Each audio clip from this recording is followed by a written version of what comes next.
नमस्कार.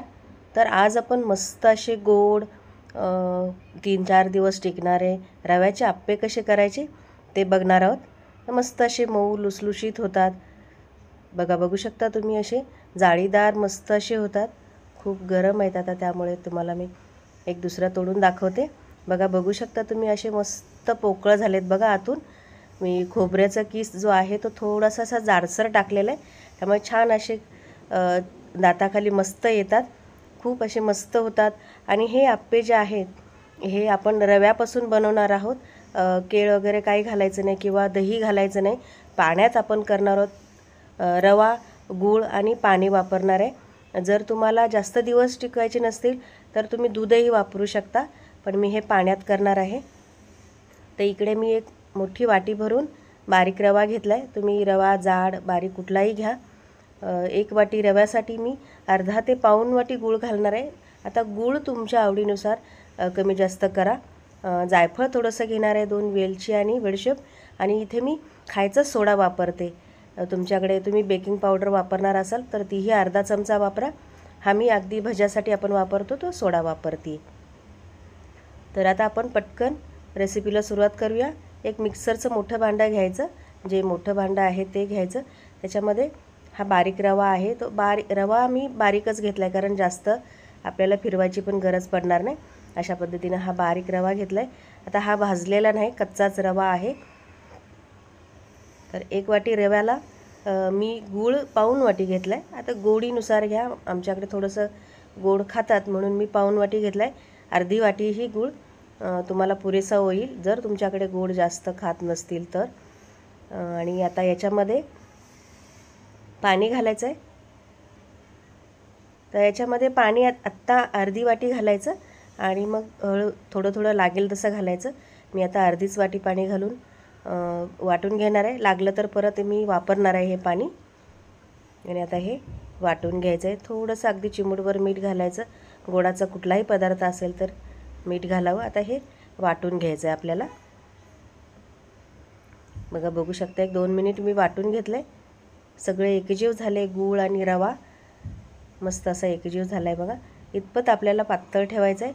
मला पूर्णपणे 1 वाटी पाणी लागलं आहे. बघू शकता तुम्ही. अगदी डोशाच्या पिठा इतपत पातळ करायचं आहे. आता हे सगळं काढून घ्यायचं पीठ. याच्यामध्ये केळंही घालतात किंवा दुधातही बनवतात, पण दूध घातल्यामुळे किंवा केळं घातल्यामुळे जास्त दिवस टिकत नाही. तुम्ही जर प्रवासात जाणार असाल तर मस्त असं हे 4-5 दिवस टिकतं. आता इथे वेलची, थोडीशी बडीशेप आणि जायफळ थोडंसं हे कुटून घेणार आहे मी. अगदी सरसरीत कुटून घ्यायचं, किंवा मग हे याच्यामध्ये साखर चमचाभर घालून तुम्ही मिक्सरलाही बारीक करून घेऊ शकता. हे बघा इतपतच मी केलं आहे. थोडंसं अगदी चिमूटभर जायफळ घातलं आहे. आणि खोबऱ्याचे काप बघा अगदी मोठे मोठे ठेवलेले आहेत. तुम्ही किसूनही घेऊ शकता, पण अशा पद्धतीने केली की खाताना खूप छान असे ते चव येते. मिक्स करायचं आहे सगळं, छान मिक्स करायचं. आता तुम्हाला याच्यात थोडंसं पाणी हवं असेल तर घालायचं. ही एवढी 1 वाटी पूर्ण वाटी पाणी लागलं आहे मला. 1 वाटी रवा, 1 वाटी पाणी आणि पाऊण वाटी गूळ घातलं आहे मी. असं हे प्रमाण ठेवलं आहे. आता याच्यामध्ये 1 अर्धा चमचा खायचा सोडा, हा साधा सोडा आहे जो आपण भज्यासाठी वापरतो तोच वापरला आहे मी. तुम्ही बेकिंग पावडरही वापरू शकता, ते अर्धा चमचा वापरा.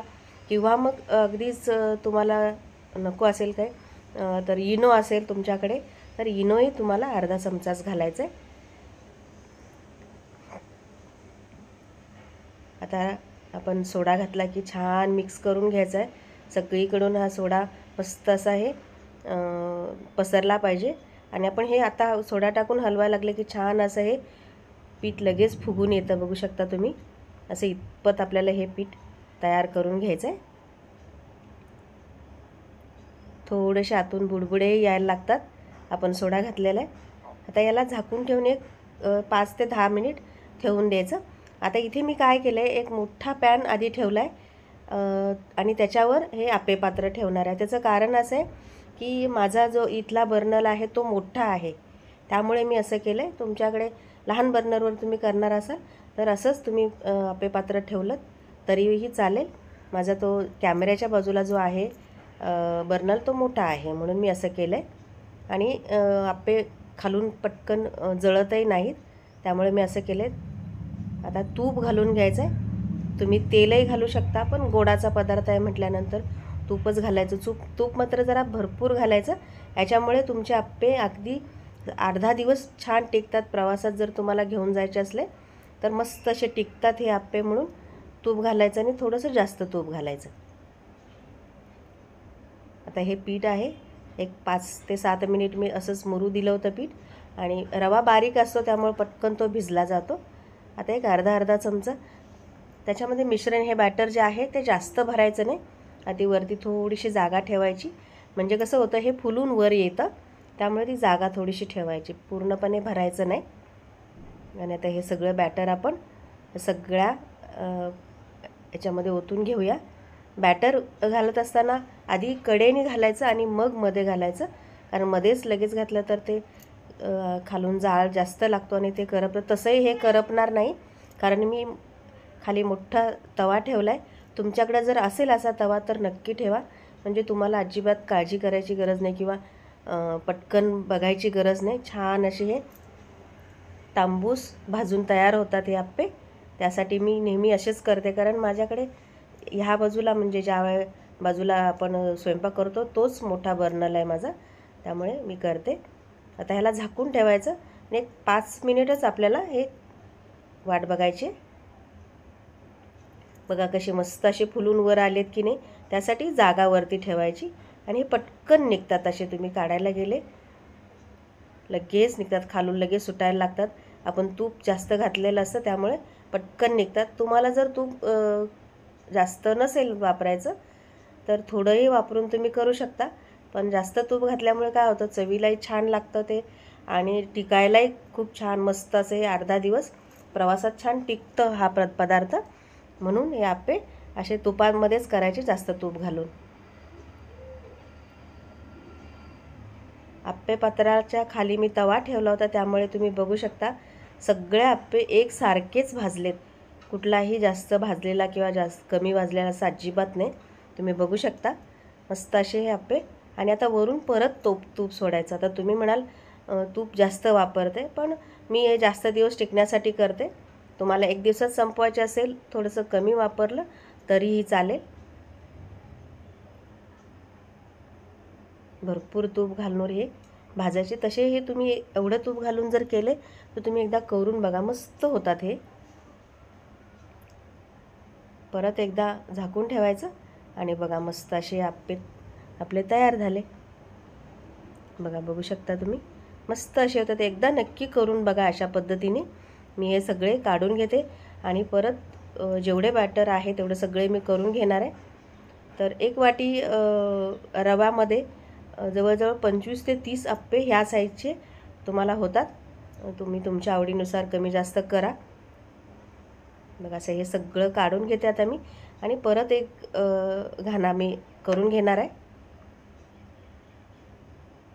मस्त झालेत बघा, जाळीदार असे छान होतात आप्पे. परत दुसऱ्याही बाजूला मी परत एक टाकलेले आणि मस्त झालेत बघा असे. रेसिपी कशी वाटली मला कमेंटमध्ये नक्की सांगा. आवडले तर लाईक करा, शेअर करा, चॅनलला सबस्क्राईब करा आणि बेल आयकॉनवर क्लिक करा. आपण पुन्हा भेटूया नवीन एका रेसिपीमध्ये. मस्त असे होतात बघा आप्पे. तुम्ही अगदी 10 मिनिटात हा पदार्थ बनवून तयार होतो. बघू शकता तुम्ही, सगळ्या बाजूने हे छान असे खरपूस भाजून निघतात. चला आपण पुन्हा भेटूया नवीन एका रेसिपीमध्ये. तोपर्यंत नमस्कार.